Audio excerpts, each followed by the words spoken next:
Those State, TVC senior political reporter Ayodele Ozogbako is standing by for us to bring us up to speed with Yaga's preliminary assessment of the governorship election in Ondo. Hello, Ayodele. How are things looking from your end? Yes, Kemi, it's done and dusted in most of the polling units. The time, anything after 2, except those people down the queue after 2 o'clock across the senatorial district to be allowed to actually exercise their franchise.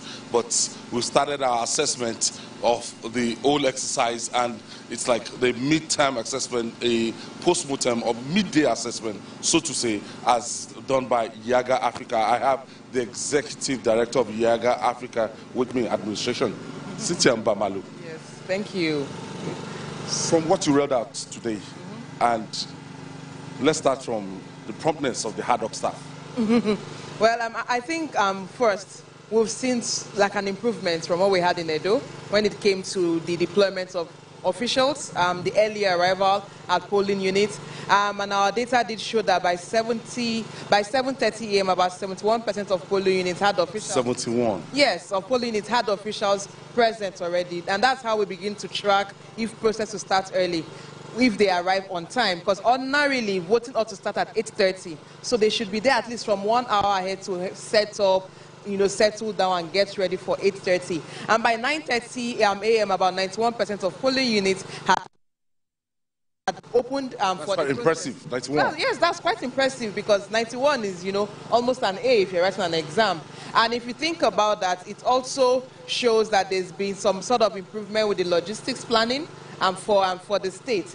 I know that when it comes to the process itself, we may have issues much later to capture and report. But so far, what we've been able to track is that for the deployment itself, we've seen that even within the senatorial district, I think the only senatorial district that had 86% commencement was the Ondo South senatorial district, because you had Ondo North and Central had over 90%. The riverine area. The riverine area. We have, the Ilajes and the SLDs of the state. And for those places, we anticipated that we may have later commencement because you need the boats and, to move to those locations, and they are hard to reach locations also.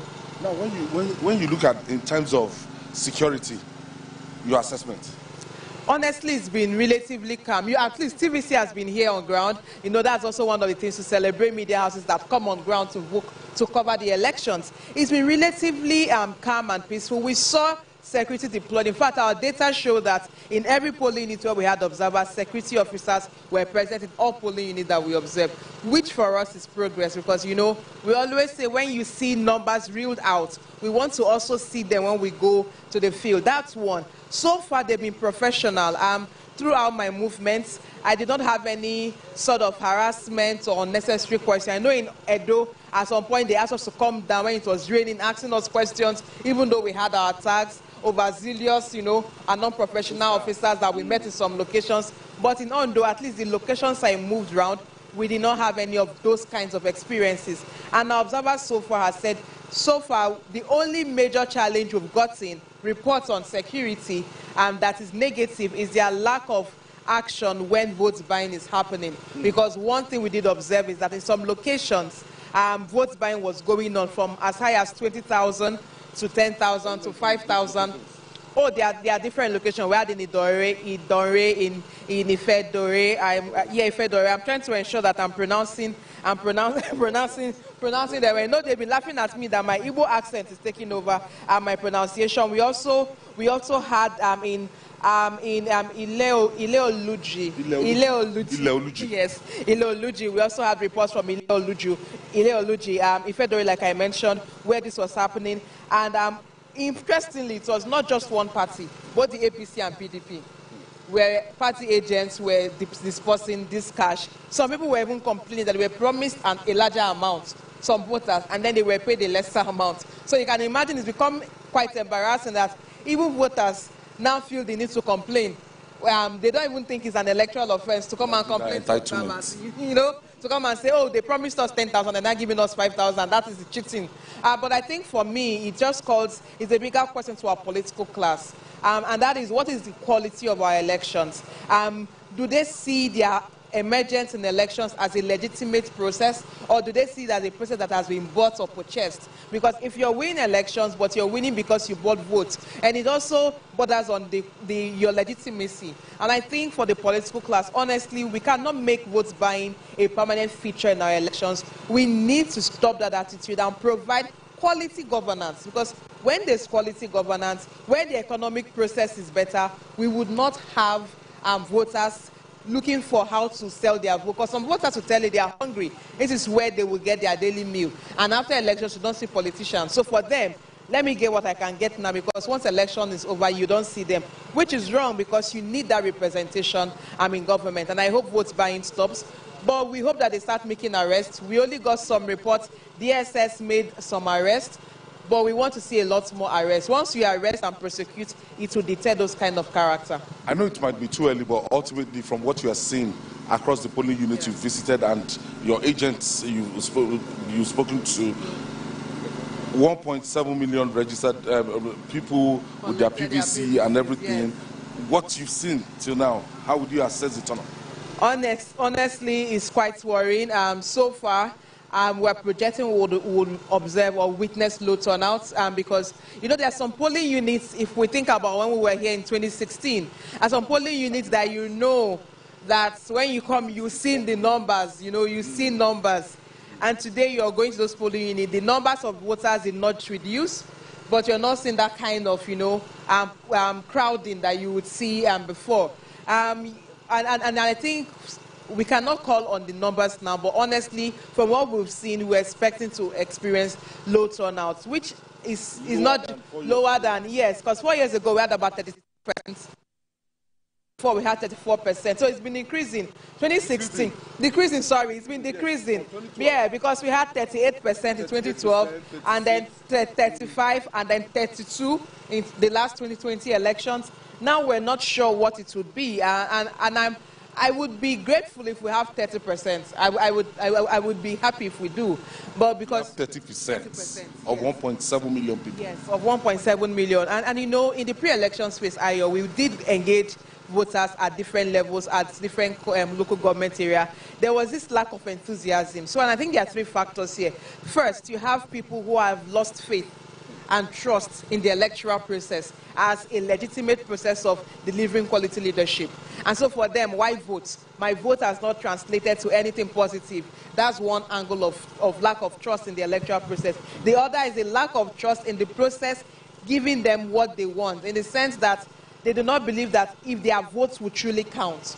And so there is also that worry that, yes, we vote, but does our vote really count? There is, I think the third part is just a lot of citizens are disengaging from democracy, the whole idea of democracy, because a lot of times people were promised dividends of democracy. And what we're seeing is this high cost of living, insecurity is still a major challenge, even in Ondo State. In fact, we had more reports of cultist activity, kidnapping. And so the farm areas, you have in Ondo State, yes, a lot of the farm areas, the farmers don't go to the farm anymore because of kidnapping. Sometimes the kidnapping is done. These people have to raise monies to recover back their loved ones. And so if you think about it, economic hardship, the level of insecurity, and the failure in our systems to protect citizens and to give better standard or better quality of life, all of these things are interpreted by voters as the failure of democracy. And I think our government needs to understand that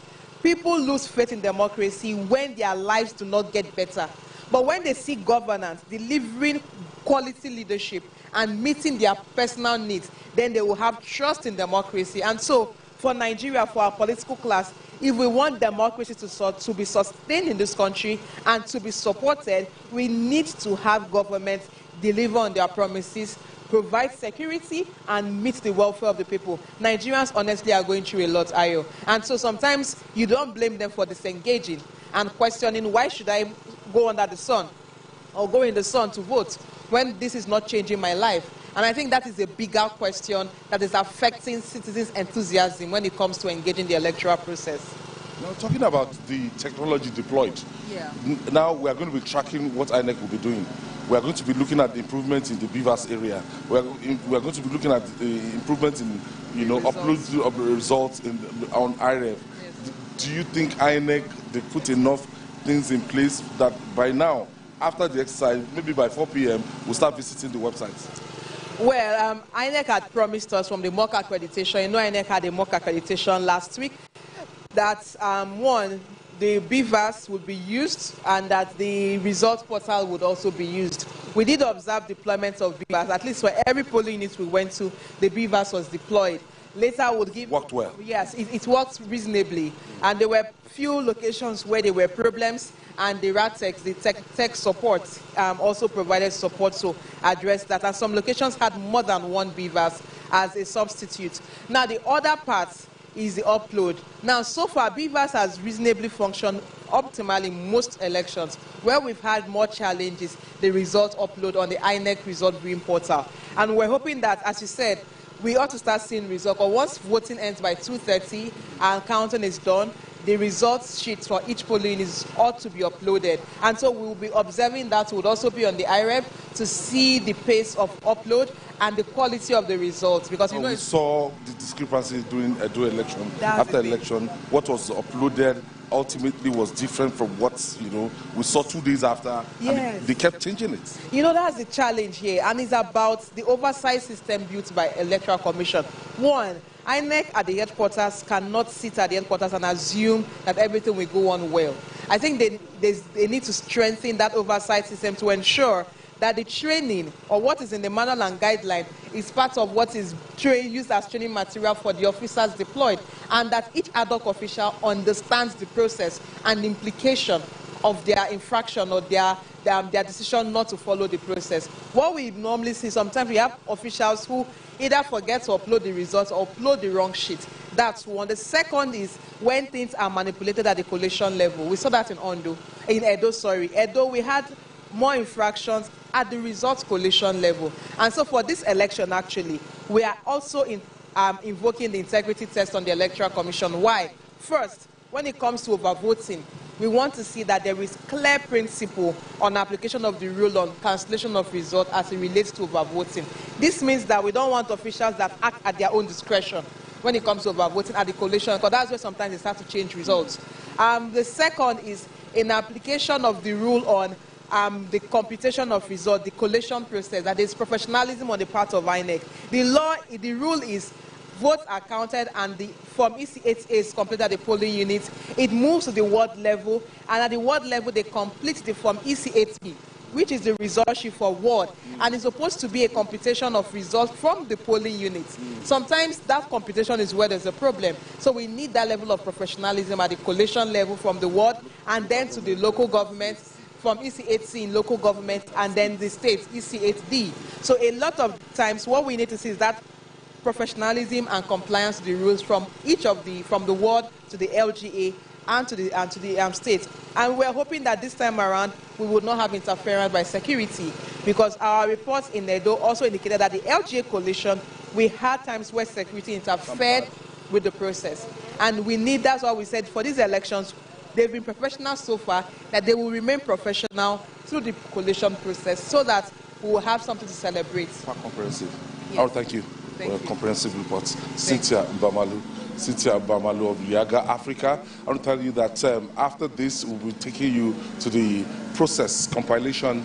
What they are doing now is the sorting of votes. After the sorting of votes at the polling stations, after the sorting, we go into the counting of votes at the polling station. And from that, at the polling station, it will go to the ward level. From the ward level, it will go to the local government level. And from the local government level, it will come to Akure here, where you are going to have the state's coalition center, and we are going to stay there all night. So immediately we leave this venue now, we are going to station our outside broadcast facility down at the Independent National Electoral Commission, where you are going to have the compilation of results starting any moment from now. So if by 2:30, if we're going to have the process concluded at the polling unit, so I guess by now, what they will be doing at the polling unit is sorting and counting most of the polling units, all things being equal. As we're told that the number of people, the time that they started, that 70% of those of the polling units started on time. So all things being equal, by now, right now, at about now, sorting and counting should have commenced in earnest in most of the polling units. Coming. Please, to rest our conversation, thanks.